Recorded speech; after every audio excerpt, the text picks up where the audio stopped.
Good morning, YouTube, and welcome back to my channel.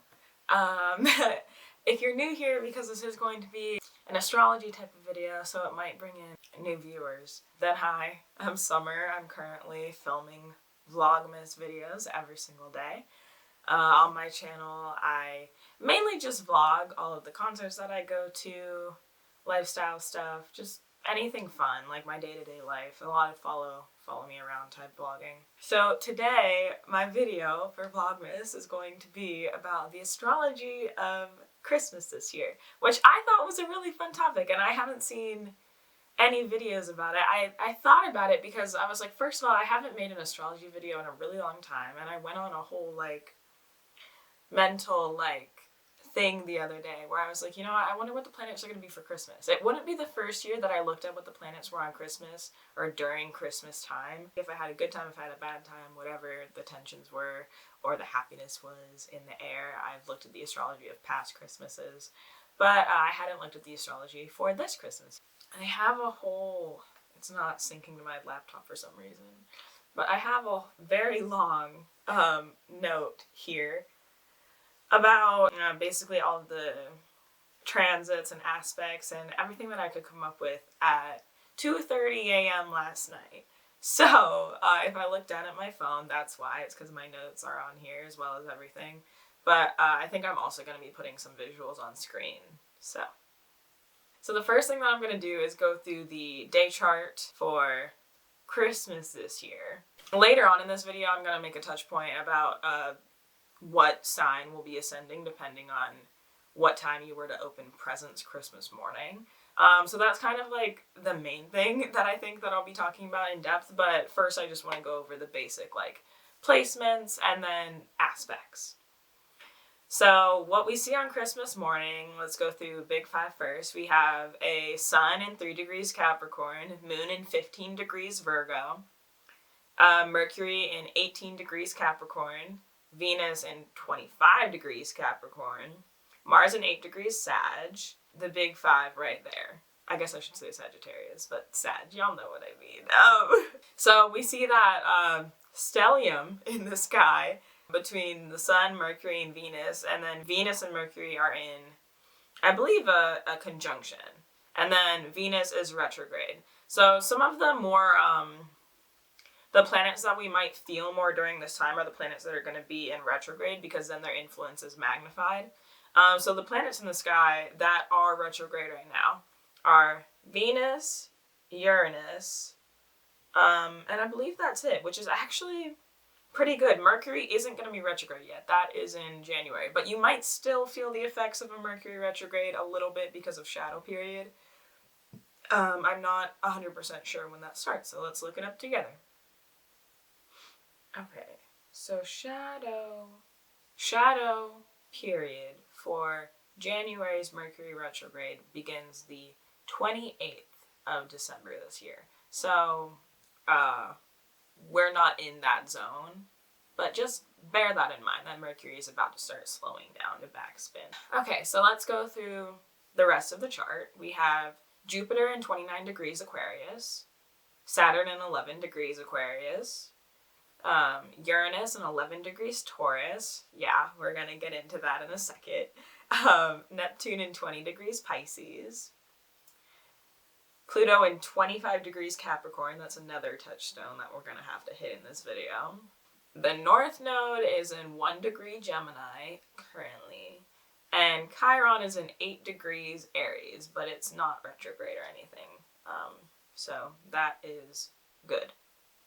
So let's talk about the obvious things that are probably going to be influencing Christmas this year, which is we have a Venus and Pluto conjunction, an exact conjunction of Venus and Pluto on the 25th, and it actually in the 25th degree on the 25th of December. That's kind of crazy.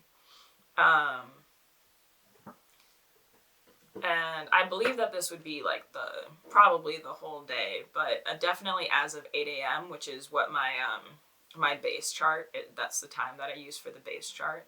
For squares, we're going to see Chiron is going to be squaring the sun, it looks like. Chiron is squaring the sun. Chiron's at 8 degrees, the sun's at 3 degrees. So it's a pretty tight square. And then you also have a trine between that 8 degree Sagittarius Mars and the 8 degree Aries Chiron. So Mars and Chiron are doing a little dance right now. And then as far as oppositions, we're going to see that Mars and the North Node are opposing each other currently. If I'm honest, I kind of want to reference what that means. I'm going to do, like, this is what I just sit and do. I just sit and Google stuff. I don't claim to be an expert when it comes to astrology, but I do have a decent understanding of, like, the philosophy and, like, the, like, how different energies might manifest, but I like to double check everything that I say. Like, I basically wrote down this entire thing at, like I said, at 2 a.m. Off my own knowledge and what my own interpretations would be, because I like to do that first before I go and see what other people's interpretations are. Then this morning I listened to the astrology podcast. I didn't even get to the part if and when they talked about Christmas. I'm not sure if that's in the episode. They talked about December as a whole. So obviously the basic things that I was thinking of, which is going to be that Saturn and Uranus conjunction, were touched on, and then the Venus-Pluto was touched on. So I'm also going to regurgitate that information, but I came to that conclusion myself before I listened to the podcast. I do want to see what Mars opposite North Node means, because off the top of my head, that one doesn't do anything for me. Astrology is always a learning process. That's what I like about it. It's constant learning. But you know that these are both malefics, so it's probably not going to be the greatest influence. However, because you have that Venus-Pluto, you have other things that are beneficiary in the chart of the day. I think that this won't be the prominent energy, especially when we start talking about what time you would open presents and what's going to be ascending. I know that Christmas isn't just about presents, but just for sake of, like, I know that, like, the time of day that everyone would be together, because some people, you know, don't have the luxury of, like, holidaying. Like, some people work on Christmas. Some people have other things going on. They split their Christmas between two places. But usually the morning of Christmas is when the standard nuclear family, like your immediate family, is going to be together opening presents. So I wanted to analyze that energy specifically. I also need to think that we have the North Node in Gemini and Mars in Sagittarius. This is like the person who learns Gemini and the person who teaches Sagittarius. So it's going to be that sort of like communicative, like ideas energy, philosophical energy, like thinking about pondering life energy. So transit North Node in conjunction with Mars. I don't know if this is talking about natal Mars or if it's just saying that the transits, but sometimes you can still get things even from readings that are for transit versus natal instead of transit versus transit. So I'm going to read this word for word. It is from astrologically.com. Positive manifestations are a tide of energy, restorative powers, enthusiasm, unlocking qualities such as fighting spirit, initiative, leadership, belief in our own powers, and achieving high results. The set of goals becomes a reality thanks to everything described above. Also, that is in line with the fact that December is kind of like a month of change. Most of the planets that have been retrograde all year that have been stifling our progress are now no longer retrograde, which means there's a big energy of change in the air, not to even mention where the planets are. I mean, we have right now this Capricorn energy that's oncoming. That Capricorn is a cardinal sign. It is about starting, moving forward, all of that kind of stuff. And then just everything else like that, Saturn-Uranus and the Pluto influence. These are change, transformational energies. So if there's any time to move forward, it is now. However, do not make your moving forward have anything to do with Venetian pursuits right now, because Venus is still retrograde. So that would be, if the big change you want to make in your life is that you want to start Cosmo school or something like that, now probably isn't the time for that. So negatives to be aware of as a person could feel a tinge of energy and could act impulsively, recklessly, might get into dangerous situations, including those that are related to equipment, fire, weapons. A lot of energy leads to increased irritability, sometimes aggression. all that kind of stuff. So you see both extremes of the spectrum. Usually it's going to fall somewhere in the middle for like the lay person. But just bear in mind you have two malefics doing a little dance in the sky. So it's something to be aware of, that your planet of like this motivation, this charge, this spark is going to be across from such a karmic sign. So like basically don't be impulsive in a way that could attract bad karma, maybe is an interpretation of that, but I don't know. Let's move on to the trines. So this is the good energy in the air. We have that Mercury cap and that Virgo moon. We have moon in 15 degrees Virgo and then Mercury in 18 degrees Capricorn, so that's a pretty tight trine. So those energies are going to be playing together. So there might be an emphasis on speaking about the like how you felt emotionally by like the energy of Christmas, whatever. The Sun and Venus are also in Capricorn, but it's not a very tight trine. There's enough there for like an easy flowing type of energy, but they're not tight enough together for it to technically be a trine.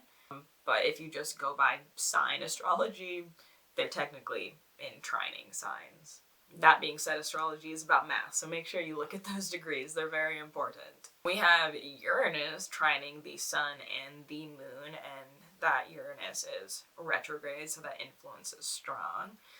We have Saturn, here we go, in our exact square with Uranus. This actually happens on Christmas Eve. That hits the exact degree, I believe, and then it continues into Christmas Day. So this has to do with, we know already from the past year, Uranus retrograding is like going past that exact conjunction, coming back to that exact conjunction. So we've already got a taste of it. We know that this has to do with change, letting go of structures that hold you back, and rebuilding stronger. That's going to be a big theme, maybe personally, in the month of December. But on the grander scheme, because these are universal planets, they affect generations. We see what's going on in politics. We see all the legal things with Trump, former president. We see, I believe in the astrology podcast, they talked about how Biden just had a like surgery or like a serious medical thing where he had to go under anesthesia. So during the time he was under anesthesia, Kamala Harris stepped up and became president for those few hours. Like, technically speaking, she did the job of president for those hours. Stepping in the shoes for a couple of hours, that would be our first female president. You know, not literally, but like technically, right? So the Saturn exact square Uranus that we have been going through. We have seen it also in the restrictive qualities of Saturn versus the free-flowing, like kind of in-your-face, rebellious energy of Uranus. We've seen a lot of the happenings with COVID, so like right now, coincidence or not, that we have a new strain that's popped up of COVID, which is not something to take lightly. Like, that actually is awful. We hate to see it. We hate this like years long pandemic and want it to end. Please go get vaccinated if you haven't. Or at least if you don't. Me personally, I'm not going to sit here and preach about needing to get vaccinated, because I feel like if people haven't gotten vaccinated already, they're probably very firm in their beliefs. But at least if you're not going to get vaccinated, which kind of fucked up, but if you're not going to get vaccinated, please just get tested weekly, every other week for COVID. Like, please keep the people around you safe. Whatever you need to do that. I don't believe that I looked at sextiles, but are there sextiles? Cap and Sag, no. Sag and Aquarius, technically, right? Yes, but that's not a close enough degree for it to be a technical sextile, but by sign, Mars, Jupiter, and Mars, Saturn. Because we have Jupiter and Saturn together, you know, y'all already know that influences like placated a little bit. That Saturnian influence is placated a little bit while Jupiter stays in the same sign. Even if they're not super tight together, the energy is still there. Back to the Saturn-Uranus square, I have a quote from Narayana Montufar. I'm not sure if that's pronounced correctly. I'm so sorry if it's not. There's a quote that says, "The problems with our political, financial, and social institutions will become exposed, and then they will crumble." That's already what we've been talking about. Continuing what Montufar said, the third and final Saturn-Uranus square will be the strongest one, and that doesn't happen until Christmas Eve. While we might begin to notice how this aspect will manifest for us, we won't get the full picture until December. And then Elizabeth continues on and says, and then Elizabeth builds off of that and says, so start to take those small steps towards change and get ready to grow. It's going to be a big year, in reference to next year, 2022. Which I'm not sure if that is in reference to this year, depending on when this article was written, or next year, 2022. But I'm going to take it as 2022, because this change would be beginning in December, and then, you know, January, you hit the ground running. We also have Neptune Pisces, opposite Moon Virgo, and that is a pretty tight opposition. So, Moon Neptune, I think, could be a good energy for Christmas, because usually I'm a hater of Neptune, because it's that those rose-colored glasses that you like don't have the choice to put on or not. It's like Saturn will like screw you by like anytime you try to like do something outlandish or like impulsive. Saturn will be there to be like, you shouldn't do that. That's not practical. That's not smart. That's not responsible. Saturn will be in your face saying that. Neptune will literally have you in a situation that is awful for you, that you thought was the best, that you thought or currently think is the best thing in the world for you, but it's actually what is tearing you apart. That is what Neptune will do for you. However, Neptune Moon is usually a good combination. You have the emotional realm versus this idealism, which is good for when you are, good for the holidays, times when you're going to be interacting with like people that you might be close to. I think it's a good influence. It also is a sort of creative energy, so it can be a good influence. In Cap season, questionable, but usually a good influence. And we also have to look at like the qualities of the signs that it's in. Like Moon Virgo can be restrictive to have natally. However, when it comes to the energy of a day, Virgo is about giving. It's about selflessness. It's about all of that kind of stuff, much like its opposite sign Pisces. So I think that that is actually a good energy for a day like Christmas, plus the trines with the stellium in Capricorn. Capricorn, I wouldn't say is restrictive. Capricorn is responsible, so you might want to look out for like debates about if a purchase was necessary or financially reasonable, that kind of stuff. I am going to talk about houses, because I'm going to talk about if you are on the East Coast, where I'm going to give you two different time brackets for when you might be having that family time in the morning. 8 a.m. to 10 a.m. So we're going to start with 8 a.m. and compare what that would be like versus 10 a.m. So at 8 a.m., which is what we've currently been analyzing, we have Jupiter and Neptune in the second house, which is a Venusian house, which is great. Like I said, these are the energies that we want, that Jupiter, that Neptune, that moon, that whatever. We have the moon in the 8th house, which I think is also a good emotional element of receiving. So like you're receiving things. This is especially going to be prominent if you're getting like gift cards or something like that, or if you're giving gift cards, because then that would be in the realm, I believe, of the 8th house, which is like shared finances. Or if it's like a situation where it's like where you're getting gifts and it's for someone and it's not necessarily your money, that moon 8th would come into play as well. So the 1st and 4th houses are where that square is. Uranus and Saturn square is going to be in the 1st and 4th house at this time of day, which I can't lie is kind of sucky. It does suck. There's no way around it when it comes to something like Christmas. Saturn is restricting, Uranus is rebellious. So if there were any tensions that were already high and are high when you're coming up on Christmas, I would recommend leaning into that Pluto-Venus energy and do some restorative self-care. Don't change anything, but just self-care. Maybe do that Christmas Eve to get your head right for the morning. Make sure you're calm and in a good place mentally. Saturn exalts in Libra. We have to keep that in mind. Libra is a Venusian sign. So Saturn and Venus play well together. They're friends. Be there for yourself, maybe Christmas Eve Christmas Eve and on Christmas Day if you need to have some boundaries. I don't know. Like someone gets you a present that's a little crossing a line, crossing a boundary, Take care of yourself. But be there for yourself so that you can be present with others, which is the most important part of Christmas, in my opinion. Don't let the rush of Christmas and like getting everything together in time and the stress that comes about, don't let that mess up your time with your family or your chosen family, because those are the priorities of Capricorn at the end of the day. And I feel like, Saturn will be a little perturbed. So I personally, of the 2 time brackets, would recommend starting earlier just because personally I like that chart better, but it's all up to personal preference. You should also look into your natal and also the charts of the people that you will be opening presents with, because that can all have a influence.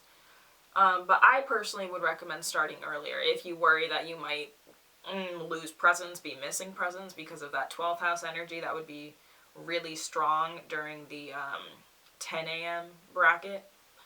However, I will say that the presents would feel more romanticized in that 12th house period from 9 a.m. to like 10 a.m.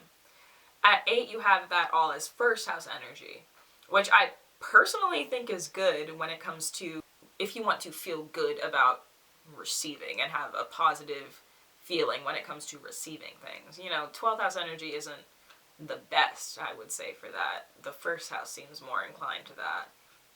The energy, like I said, because of Saturn, might feel restricted either way. Like, you're not living in the moment, you just kind of want to get things done, and like I said, there might be financial tension about purchases, because of that Capricorn energy.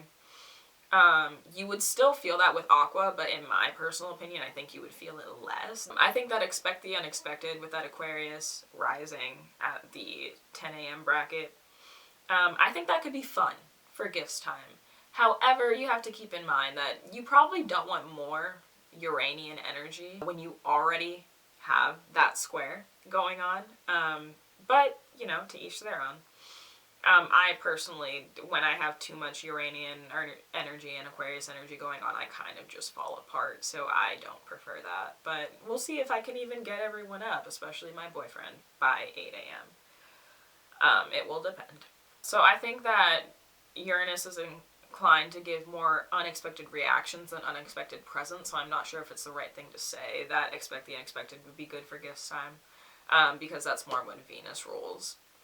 Like I said, that restrictive energy gets a little bit muted if you wait until the 10 a.m. bracket, because of all the signs being in the 12th house instead, but don't underestimate a negative energy brewing in the 12th house, or brewing like in the shadows, because you can still feel it, and it can come out unconsciously. The first house has, Jupiter and Neptune, I believe is what this is? Yes. Jupiter and Neptune in the first house, which pretty decent energy also for receiving, but like I said, you have the core energy in that 12th house. The second house would have Chiron, which I worry about less when it's not retrograde, like I said, but just be aware some gifts could bring up some painful memories, even if that's not the intention. In the third, we have Uranus, which is third house, communication, unexpected reactions, which could go both positively or negatively. But be wary for any Saturnian outbursts about how much something cost, and just hope that 12th house energy keeps any thorns at bay, and that the light Neptunian influence in the 12th house is what takes over. You would have the 4th house north node, which, 4th house rules the home. That's not the best place to have a malefic, but like I said, that's where you would have the square during the 8 a.m. bracket, so either way, your 4th house is kind of getting screwed, which kind of sucks. So hopefully you're not opening presents at home, and if you are, I'm sorry that these influences are going to be there, but I don't think that it will actually. As long as you are aware of things, they usually are not as bad. We also have to keep in mind that the 4th house is naturally ruled by the moon, and Rahu, which is the north node, does not like the moon, which is interesting. I'm not sure. I found that on a resource that I was looking at that I'll probably put in the description. It doesn't make sense because it's like the moon's nodes.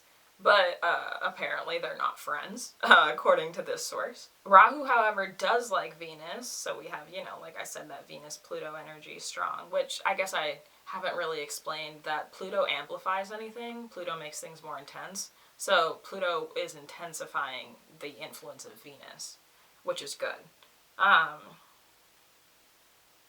But keep in mind, Venus, what she giveth, she can taketh away. So be good to Venus.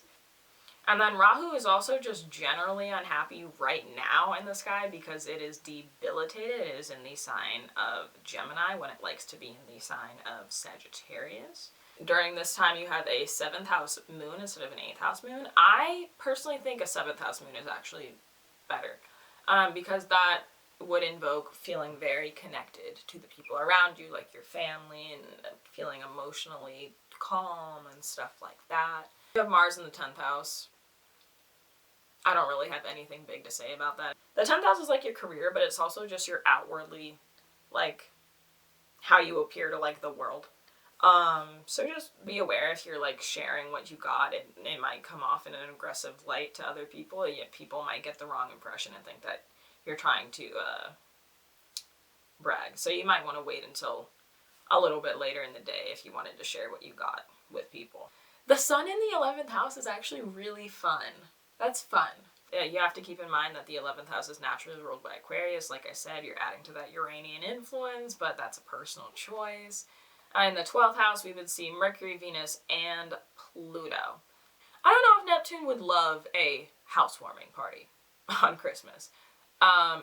Neptune usually likes having influence over, like, one thing, like one aspect. Like, Neptune is a very isolated sign. I'm not sure that it would love having so many signs there.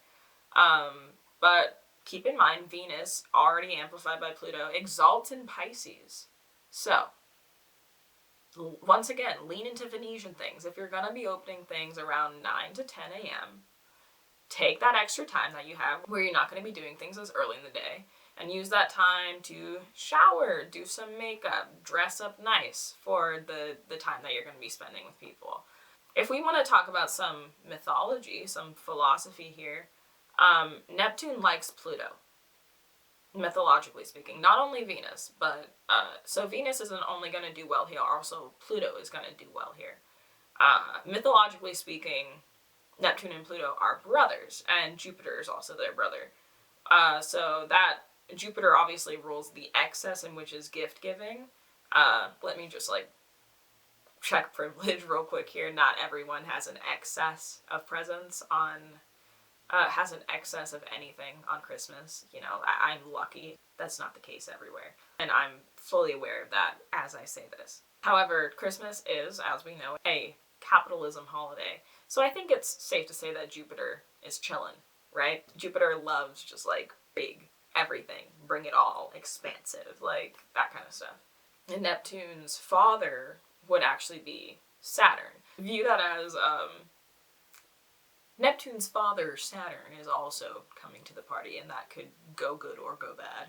I would say that in the 12th house wouldn't be very happy that Mercury is visiting because, as we know, Pisces squares and opposes the mercurial signs of Gemini and Virgo.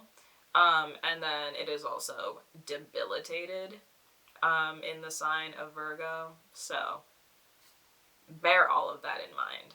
I'm not sure if this is the most concise. Like, my mind is kind of all over the place when I try to describe something like this because there's just so much information and I don't know where to stick it all, where it will make sense. Astrology is one of those things that I'm not the best at explaining to other people, because there's just so much that goes into it. And I think that goes for a lot of astrologers that don't necessarily teach astrology but speak on it, and then people are like, hey, can you like teach me more about it? And it's like, where do I start? I've studied this for years and I still know nothing, right? However, it is something that makes me really happy. It's one of my, like, I guess, hyper fixations. Like, I can literally go on and on talking about it for hours. I can study it for hours, like, whatever. So I'm glad that I could make a video about the astrology of Christmas this year. Oh, another thing that I wanted to say, this is like a fun note for people who are religious and on that basis like might have issues with astrology. I do want to just note some astrology of Jesus Christ for a moment. We already know, like, I believe historically that the 25th, the 25th is the day that Jesus would be celebrated in the Christian faith. However, I think historically we found out that he wasn't actually born in December. He was born in February. However, that being said, he still would have a Capricorn influence. It would be his ascendant. And then I believe he has a Pisces sun and an Aquarius moon. So these are all of the energies that are already at play during our December 25th this year. So I just thought that was a cool little fact, that all of the energies in the air on the day that Christians would be celebrating Jesus actually have to do also with his natal energy, being that is a historically factual date that has been found. But yeah, so I hope that you enjoyed this video and maybe got something out of it. I know I'm talky, it's Sagittarius season and I'm getting philosophical, I guess. But yeah, please let me know if you want more astrology content. This was sort of a more like, this wasn't a beginner astrology video. I never claimed it was going to be. You have to have like a knowledge of like aspects and such to maybe like not see what I'm saying as gibberish. But yeah, that's all I really have to say on that. Please, if you have anything else you would want to know about, any questions, ask me in the comments and I will be happy to give any information I can, or refer you to someone or some resource that might be able to give you the information that you are looking for. And on that note, I will see you in another Vlogmas video. Bye. And Merry Christmas!